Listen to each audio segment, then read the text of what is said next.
Assalamualaikum warahmatullahi wabarakatuh. Perkenalkan, nama saya Sahadat Wilwah dari kelas 11 IPA 4. Di sini saya akan menerangkan materi sejarah tentang kolonialisme dan perlawanan bangsa Indonesia terhadap kolonialisme.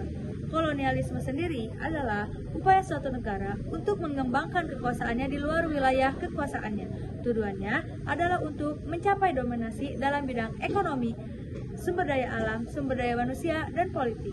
Perlawanan bangsa Indonesia terhadap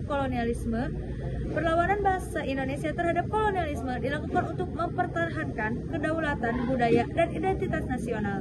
Perlawanan ini dapat berupa protes secara damai dan perang bersenjata. Contoh perlawanan bangsa Indonesia terhadap kolonialisme. Berikut ada beberapa contoh perlawanan bangsa Indonesia terhadap kolonialisme. Salah satunya perlawanan Kesultanan Demak terhadap Portugis, perlawanan Kesultanan Aceh, perlawanan rakyat Ternate, perlawanan Sultan Agung Raja Mataram terhadap VOC, perlawanan Sultan Agung Tirtayasa terhadap VOC, dan perlawanan Sultan Hasanuddin terhadap VOC. Masa kolonialisme di Indonesia berlangsung berabad-abad tahun lamanya. Masa ini diwarnai dengan berbagai peristiwa dan pergolakan baik dari segi sosial, politik, ekonomi maupun agama.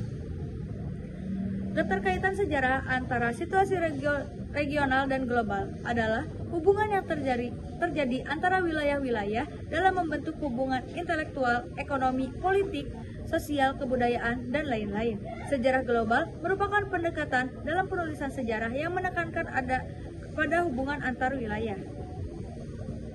Keterkaitan sejarah antara situasi regional dan global dapat dilihat dari beberapa contoh peristiwa seperti jatuhnya Hindia Belanda dan Perang Dunia II. Peristiwa jatuhnya Hindia Belanda berkaitan dengan Perang Dunia II karena Belanda ikut terlibat dalam perang tersebut. Perang Dunia II sendiri dimulai pada September 1939. Namun jatuhnya Hindia Belanda juga disebabkan oleh campur tangan Jepang.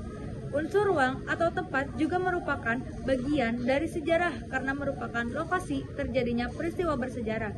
Unsur ruang juga disebut sebagai aspek geografis. Dampak penjajahan di negara koloni meliputi dampak politik, dampak ekonomi, dampak sosial, dampak budaya, dampak pendidikan, dampak perbankan, dampak identitas nasional, dan dampak warisan politik dan hukum. Sekian materi yang dapat saya sampaikan. Terima kasih. Maaf apabila banyak kesalahan. Wabillahi taufiq wal hidayah. Wassalamualaikum warahmatullahi wabarakatuh.